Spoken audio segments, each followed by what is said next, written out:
guys, and welcome to the Woman's Cave. I was going to say it, but then I was like, you know what? Why waste the energy? Let her have it. Let her have it. Because she has lipstick on her teeth, so it doesn't really matter. I get to laugh at her while she's like taking. Do I have lipstick on? I know. Well, Nona has lipstick on her teeth, so it was fabulous. I was just laughing. I was taking that breath in to laugh. I'm Jake. I was lonely, by the way. And you can't see the lipstick on my teeth because the camera's far enough away. I can't see it. Nope. Or you're listening to us on the podcast, right? But I got to see it, so it was funny, and I got to laugh. So I enjoyed it. But Like, how are you doing this today? I don't know. I'm bringing my A+ game. Lord have mercy. Bring it down. Also, Bring your C down. 69.5. Bring your 69.5. 69.5. But I had coffee. So. Oh, shoot. Never mind. We have books, y'all. Yeah, we wrote literary life guides with pop poetry. And we're just going to give you like the top 4. And if you ever want to hit 15, 17, whatever. 17. Yeah. So 17. If you ever want to hear anything else, you need to tell me. Just email me. All right. So, and I thought divorce was bad with other life lessons. And I thought being grown up was easy. Both available on audible.com, barnesandnoble.com, and amazon.com. And I thought I did my journey alone. And if only I were me. If Only I Were Me is only available on barnesandnobles.com. That is real sales pitch. Keep going. I know, Keep going. So also we do the 25 hottest indie authors, artists, and advocate magazine. But really, you can find out everything your ladies, I mean, I do mean everything your ladies are doing on www.andwethought.com. That includes the new bathing suit that I'm getting from our clothing line. Oh, yeah. It's going to be so cute. I said everything. Didn't I just say it? And I said, I mean everything. But yeah, we're going to go to Tanya Todd because she's here to bring in our professional game. Bring up our professionalism, Miss Tanya Todd. Hi, I am Tanya. I'm an author, actress, screenwriter from Las Vegas, and I'm the education chair for Henderson Writers Group. Fabulous. But y'all aren't here to hear about us. You're not here to hear us drone on about all the stuff we've done, because you can just read that on our websites, right? Yeah. You're here to hear from our wonderful guests. Wonderful guests, would you like to introduce yourself? Me? Yeah. Oh, me. Hi, I'm Danielle Eskinazi. I am a casting director. I've been a casting director for the last 25 years. I started in film, and now my main thing is casting commercials. And I've done about 3,000 national networks. 3,000. That's a big number right there. I want to have a question. Wow. Jade, I wanted to know, did you always know you wanted to be a casting director, or did you start out wanting to be something else and then like just kind of? I was just a lost fish in a big sea. I had no idea what I was going to do. It kind of just fell on my lap. And I was in the retail business for a really long time.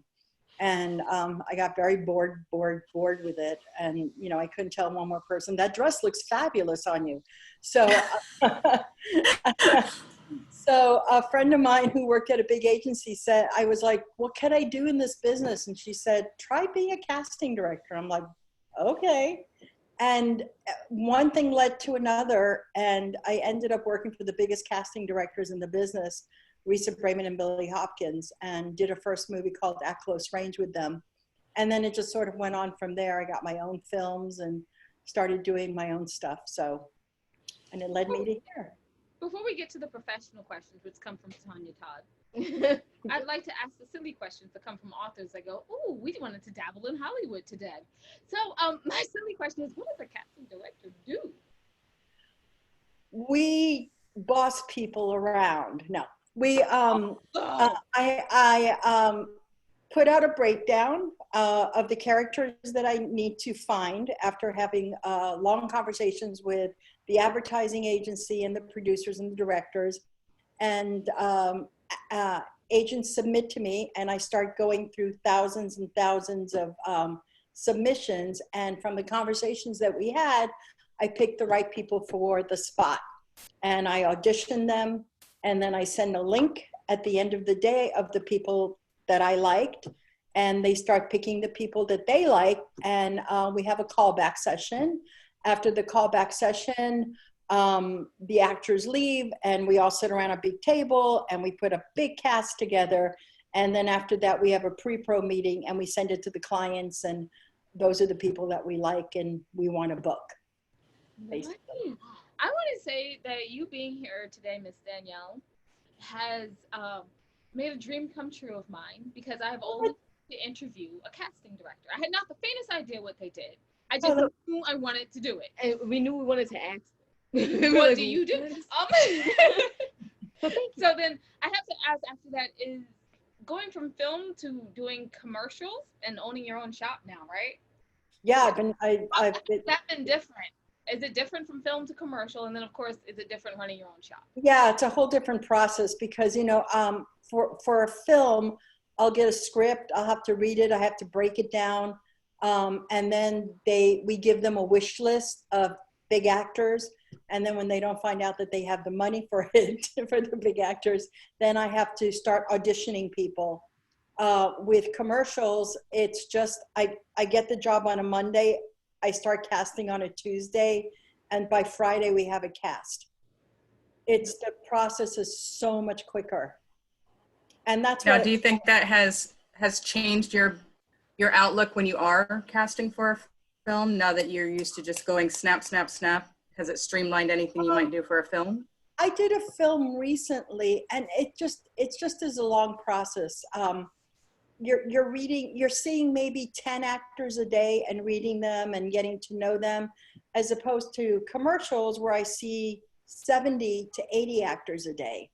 And you have to know what you're doing. You walk in, you audition, and you leave. And so, yeah, the process is so much quicker, and that's what I really liked about it. And that's why I stuck to it more than film.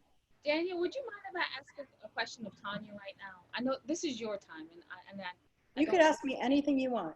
Oh, I wanted to ask Tanya a question. Oh, Tanya, yes, please go.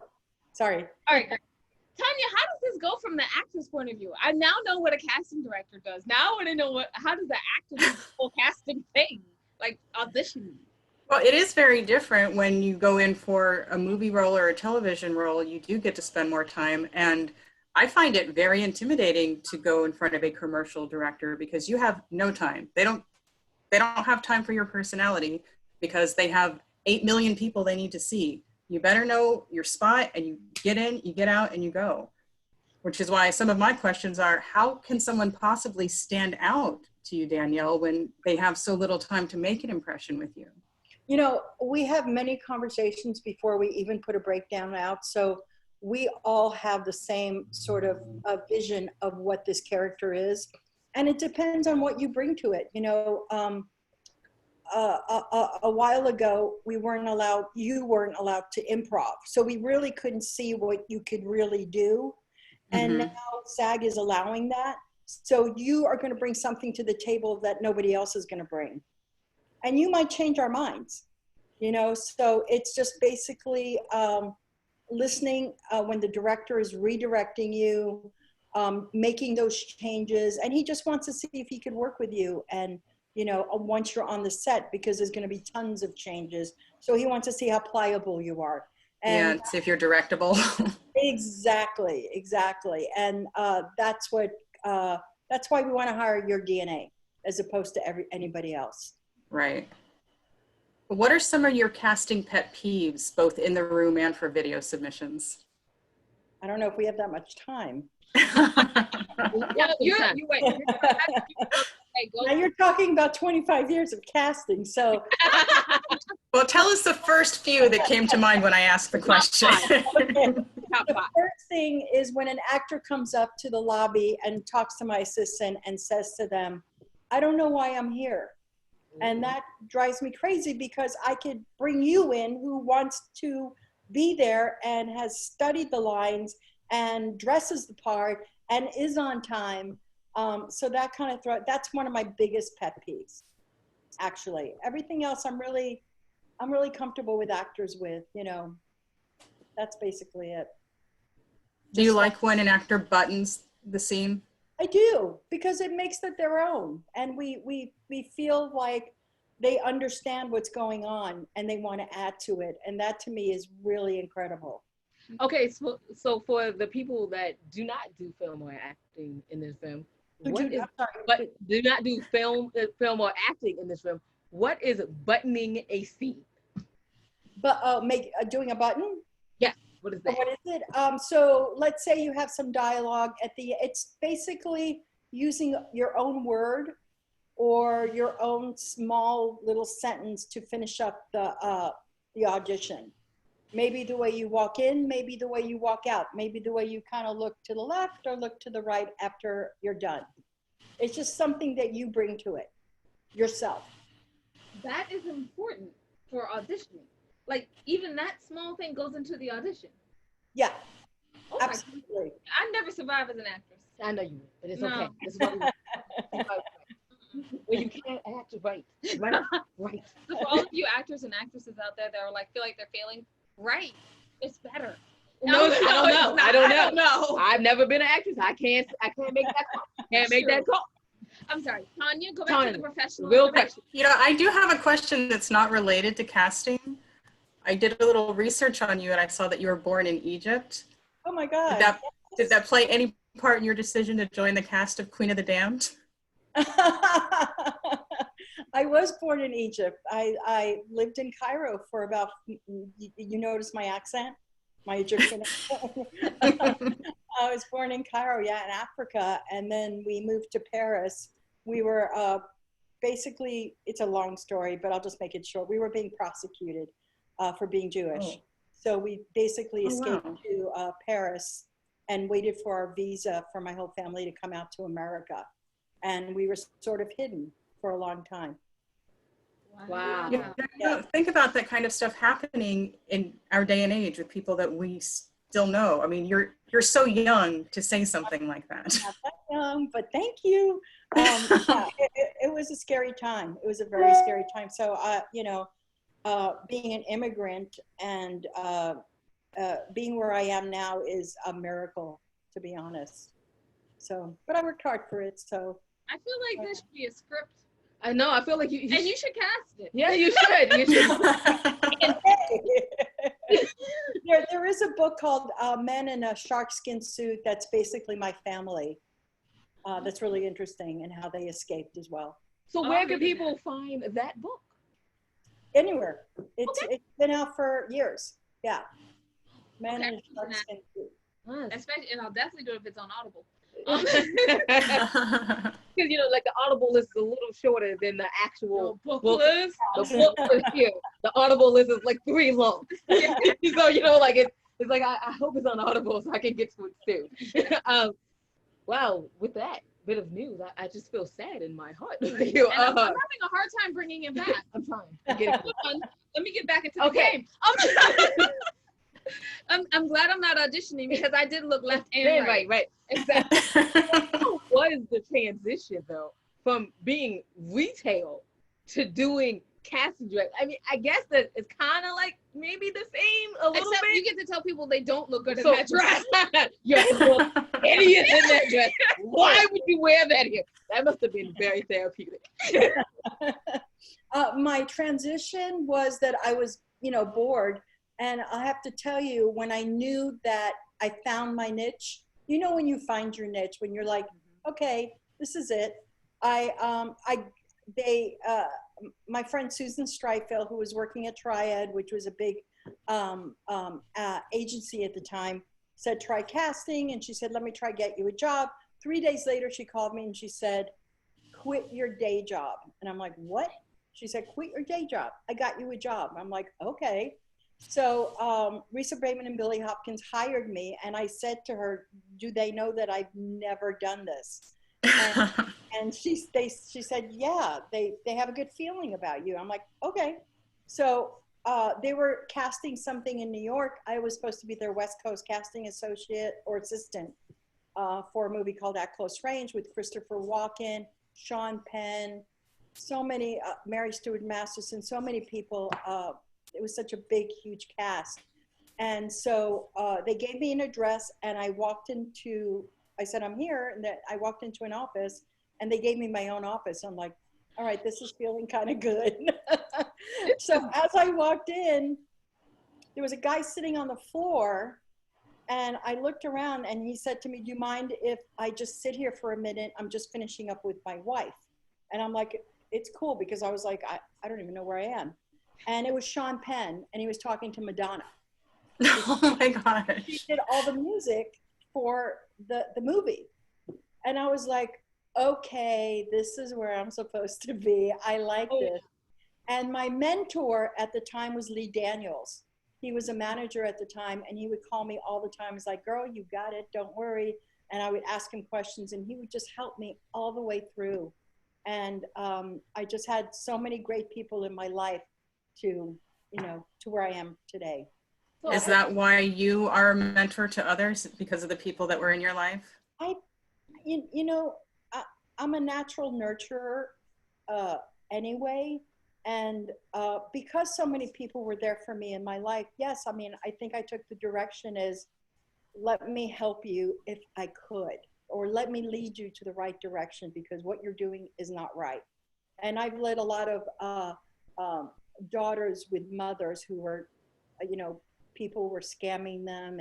And that just broke my heart because all they had their intentions of, doing good. So I think that's how I started to sort of help people in the business. Tell us about your involvement with AFI Women's Program. I started that in the beginning of my career because I wanted to get more things on my resume. And so I did a couple of short films for directors who were graduating. And one of them was Ellen DeGeneres' wife at the time, or girlfriend at the time. And I did her film, and I did a couple of other films as well to help directors. And yeah, we charge them nothing to help them find people for their film, I guess their graduating film. Do you have any advice for female directors who would want to get involved with that program? Oh, yeah, I mean, it's a huge program, and I think it's like 2 years of your life that you can't do anything else. I mean, you can't have a normal job. You can't, your whole heart and being is in that project because you're there every single day. So if that's what you want to do, and if you could afford it without working, that's a great program. First of all, I want to thank you so much for being of assistance to the female directors Yes. because we interview quite a few female directors. Yes. In our efforts to try to get a casting director, we actually director, and Because we was like, what do they do? We need to know. that did not happen. But anyway, that's not the important part. But they always talk about how hard it is to get into the business. It's really hard for women. My friend who's been a director still, she's in her 40s and still really hard to, maybe it'll change with all this other stuff going on, Have you had a chance to review the Academy's new representation and inclusion standards? I just heard about it, and I think that is great, and I think it's long coming. Diversity is, in commercial world, as you see a lot of Black people now in commercials and with combined families, I think it's about time that happened. I just don't know why it took so long, so. Do you think I would ever fit in a commercial? I'm joking. Don't answer that question. She would not. I don't. Yeah, so I like the change of what's going on, finally, So on that note, the June tragedies did inspire an upswing in support for the Black community. How are you handling the outcry for diversity and inclusion in your role as a casting director? And how much is it in your power to even help? Yeah, I mean, I'm on Twitter every damn day, fighting for racism that's going on in our country, fighting for women, fighting for anything. If that is my voice, and I have 67,000 followers, I will do my best to get it out there as much as I can. And believe me, I've gotten a lot of hate mail from right-wing people. It's just so easy to block. I love how you said that. So easy.